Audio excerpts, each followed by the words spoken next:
Breaking news చూస్తున్నాం. మాజీ CM KCR కు సీఎం రేవంత్ రెడ్డి సవాల్ విసిరారు. బనకచెరువులపై శాసనసభలో చర్చించేందుకు సిద్ధమా అని ఛాలెంజ్ చేశారు రేవంత్.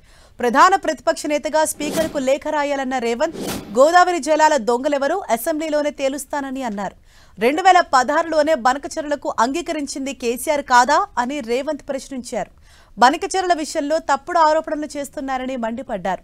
తెలంగాణలో బీఆర్ఎస్ పార్టీ చచ్చిన పాము అన్న రేవంత్ గోదావరి జలాలపై ప్రభుత్వాన్ని విమర్శిస్తూ మళ్లీ బతికించాలనే ప్రయత్నం చేస్తున్నారని అన్నారు సీఎం రేవంత్.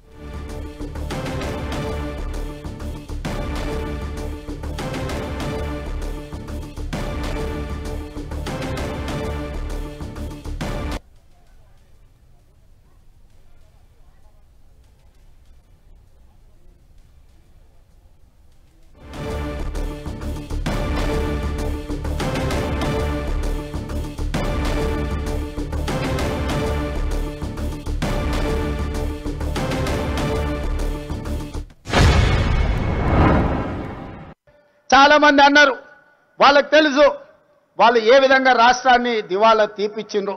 ఒక క్యాన్సర్ పేషెంట్ చూడడానికి బాగా కనిపించినా కిడ్నీలు దెబ్బతిని, గుండె దెబ్బతిని, రక్తము సరైన బీపీ షుగర్లన్నీ క్యాన్సర్ ఉండి చనిపోయే ముందు ఏ విధంగా ఉంటాడో రాష్ట్ర ఆర్థిక వ్యవస్థను చంద్రశేఖరరావు గారు క్యాన్సర్ బారిన పడేసినట్టు పడేసి 8,29,000 కోట్ల రూపాయలతో మాకు అప్పచెప్పిండు. మిత్రులారా,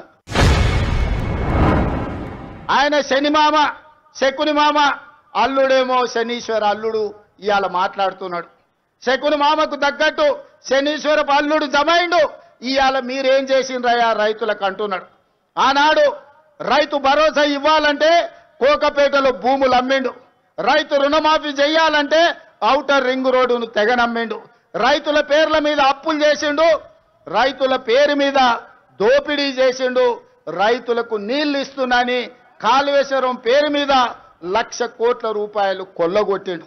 ఇవాళ రైతుల ముసుగులో రైతు సెంటిమెంట్ను అడ్డం పెట్టుకొని ఆనాడు భూములు అమ్ముకోవడమే కాదు, ఔటర్ రింగ్ రోడ్డును తాకట్టు పెట్టడమే కాదు, 1,00,000 కోట్ల రూపాయలు కాళేశ్వరంలో కట్టడం కూలడం జరిగింది. ఇవాళ రైతు సెంటిమెంటును వాళ్ళ ఆదాయ వనరుగా మార్చుకున్నారు. ఇవాళ 1,000 కోట్ల రూపాయలు సంపాదించుకున్నారు. తెలంగాణ రాష్ట్రం రాకంటే ముందు మీ ఆర్థిక పరిస్థితి ఏంది? ఇవాళ మోయినాబాద్లో హరీష్ రావుకు ఫామ్ హౌస్ ఎట్లొచ్చింది? జన్వాడలో కేటీఆర్కు ఫామ్ హౌస్ ఎట్లొచ్చింది? గజ్వేల్ ఎర్రవల్లిలో కేసీఆర్కు 100 ఎకరాల ఫామ్ హౌజులు ఎట్లొచ్చినాయి? ఇవాళ టీవీలు ఎట్లొచ్చినాయి? పేపర్లు ఎట్లొచ్చినాయి? 1,000 కోట్ల రూపాయల పెట్టుబడులు మీకెట్లొచ్చినాయి? మరి మీరేమో 1,000 కోట్ల రూపాయల అధిపతులుగా మారిండ్రు, మీరు ఐశ్వర్యవంతులైనరు. రాష్ట్రం ఎందుకు దివాలా తీసింది?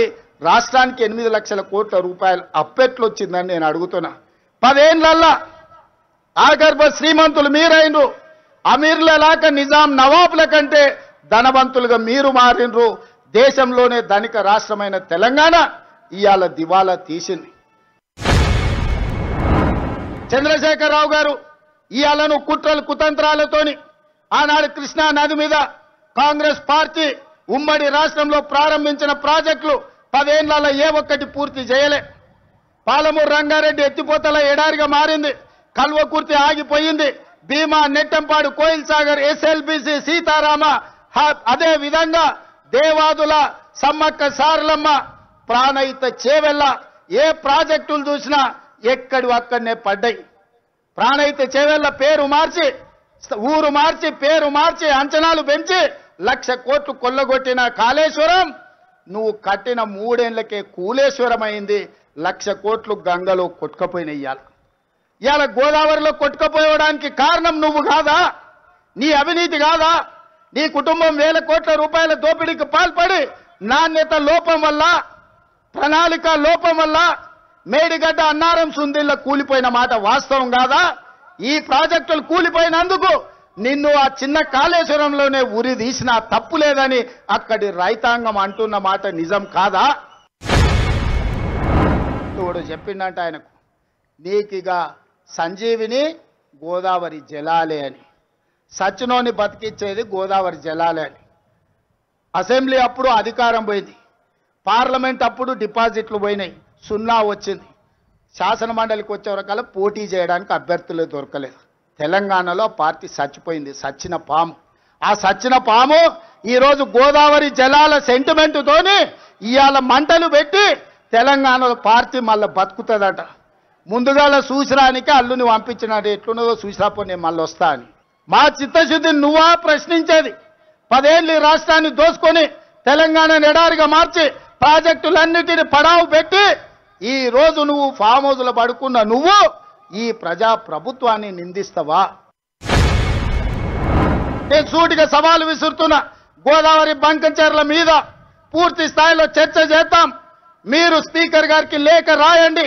మీరు ఏ తారీఖు నాడు పెడితే ఆ తారీఖు నాడు మా ప్రజా ప్రభుత్వం చర్చలకు సిద్ధంగా ఉంది. ఆధారాలన్నీ నేను తీసుకొని వస్తా.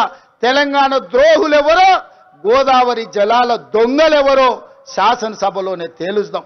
నీకు నీ అల్లునికి చిత్తశుద్ధి ఉంటే చర్చకు తీసుకొని రా, అప్పుడు మాట్లాడదాం తప్ప అబద్ధాల ప్రచారంతోని ప్రజల్ని మభ్యపెడతామంటే ఈడెవడు ఊరుకునేవాడు.